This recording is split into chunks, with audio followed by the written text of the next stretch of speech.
మహాగణాధిపతయే నమః. సదాశివసమారంభాం శంకరాచార్యమధ్యమాం అస్మదాచార్యపర్యంతాం వందే గురుపరంపరాం. శ్రీమాత్రే నమః. ప్రేక్షకులందరికీ స్వాగతం. వసంత నవరాత్రులు. అసలు వసంత నవరాత్రులు అంటే ఏమిటి? ఈ వసంత నవరాత్రుల విశిష్టత ఏమిటి? దీని వెనకాల ఉన్న ఆంతర్యం ఏమిటి అని చూసుకున్నప్పుడు మనకి వసంత నవరాత్రులు అనుకుంటే చైత్ర వైశాఖ మాసాల్ని మనం వసంత మాసంగా, వసంత ఋతువుగా మనం చెప్పడం అనేది జరుగుతుంది.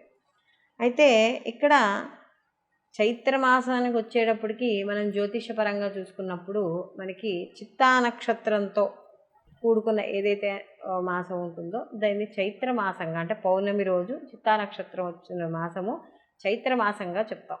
చైత్రమాసం అంతా కూడా వసంత ఋతువు అని చెప్తున్నాం కదా, అంటే అన్ని ఆకులన్నీ చిగురుస్తూ ఉంటాయి, అంటే మనకి పచ్చదనంతో ఉంటుంది, కొత్తగా పూత వస్తుంది, అంటే మనకి అన్నీ కొత్తగా జరుగుతూ ఉంటాయి. అంటే మనకి ఆరంభం, ఒక ఏదైనా ఒక పని చేసినప్పుడు ఎలా ఆరంభం అవుతుందో అలాగే మనకి చెట్లన్నీ చూసినప్పుడు కొత్తగా చిగుళ్ళు వస్తూ ఉంటాయి, పువ్వులు పూస్తూ ఉంటాయి. అంటే చూడండి, మనకి వేప పూత, మామిడికాయలు, అంటే మనకి పొల్లటి మామిడికాయలో లేకపోతే ఏదైనా మన పచ్చడి పెట్టుకునే మామిడికాయల్లా కూడా ఉండవు, అవి వగరుగా ఉంటాయి మామిడికాయలు. అందుకనే మనకి ఉగాది పచ్చడి చెప్పేటప్పుడు కూడా మనకి వగరు అని చెప్తారు, మనకి మామిడికాయకి ప్రతీకగా మనం రుచి చెప్పినప్పుడు.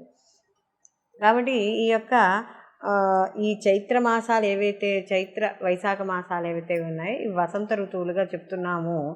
అయితే ఇక్కడ మనకి ముఖ్యంగా ఈ మాసంలో దొరికేవేమిటి అని చూసుకుంటే మామిడి, మల్లె పూలల్లో మల్లెపూలు మనకి కాస్త బాగా వస్తాయి, అలాగే మామిడికాయలు కూడా మనకి ఎక్కువగా రావడం అనేది జరుగుతుంది.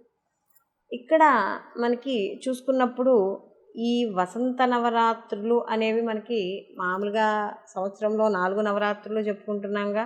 మనకి ఆశ్వీజ మాసంలో వచ్చేవి, ఆషాఢ మాసంలో వచ్చేవి, మాఘమాసంలో వచ్చేవి, మనకి ఇలా చైత్ర మాసంలో వచ్చేవి. అయితే మరి చైత్ర మాసంలో వచ్చే వసంత నవరాత్రులు ఏమిటి అని కానీ చూసుకున్నప్పుడు ఇందులో మనకి స్పష్టంగా కనబడుతోంది ఏమిటి అంటే సాధనా క్రమంలో ఇవి వసంత నవరాత్రులు చేసుకోవడం అనేది కూడా ఉంటుంది. అంటే ఎవరైనా ఒక సాధకుడు తనకి ఏదైతే మంత్రానుష్ఠానం ఉందో, ఉపదేశం ఉందో దాన్ని ఉద్ధరించుకోవడం, అంటే తనకు తాను ఉద్ధరించుకోవడానికి ఇక్కడ వసంత నవరాత్రులను ప్రత్యేకంగా చేసుకోవడం కూడా మనకి కనబడుతూ ఉంటుంది.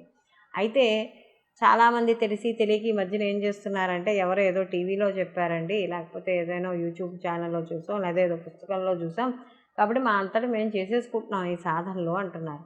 కానీ ఏదైనా ఒక మంత్ర అనుష్ఠానం, ఏదైనా ఒక బీజాక్షరాన్ని కానీ మనం చేస్తున్నప్పుడు దానికి గురువు యొక్క ఉపదేశం అనేది తప్పనిసరిగా ఉండాలి. అంతేగాని మనం ఏదో టీవీల్లో విన్నామనో పుస్తకాల్లో చదివేమనో మాత్రం చేయకూడదు. అయితే మామూలుగా చేసుకోవచ్చు, మామూలు స్తోత్రాలు అవి మాత్రం తప్పనిసరిగా చేసుకోవచ్చు, దాంట్లో దోషమేమీ లేదు. అయితే వసంత నవరాత్రిలో కానీ మనం చూసుకున్నప్పుడు శ్రీకృష్ణస్య శ్యామల, అంటే శ్రీకృష్ణుడు శ్యామలని, అలాగే శ్రీరామో లలితాంబిక అన్న ఒక మనకి సూత్రం ఒకటి ఉంది. అంటే శ్రీరాముడే లలితాదేవిగా ఉన్నాడు.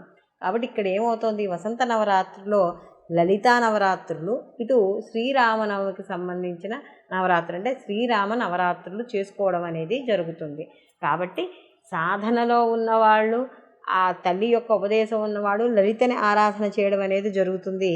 సామాన్యంగా ఉన్న ప్రజలు ఏం చేస్తారు, మనకి ఈ యొక్క శ్రీరామనవమి నవరాత్రులు చేసుకోవడం అనేది ఇక్కడ మనకి జరుగుతుంది. కాబట్టి ఇక్కడ మనకు ఇంకొకటి అర్థం కూడా చూసుకోవాలి. పెద్దలు చెప్పిందే ఇది, మనకి ఎంతోమంది పెద్దలు చెప్పారు ఇది. మనగానే చూసుకున్నప్పుడు శ్రీరాముడు పట్టాభిషేకం చేసుకున్నప్పుడు, ఆ సీతా సమేతుడై పట్టాభిషేకం చేసుకున్నప్పుడు ఆయన వెనకాల 2 రామచిలకలు ఉన్నాయట.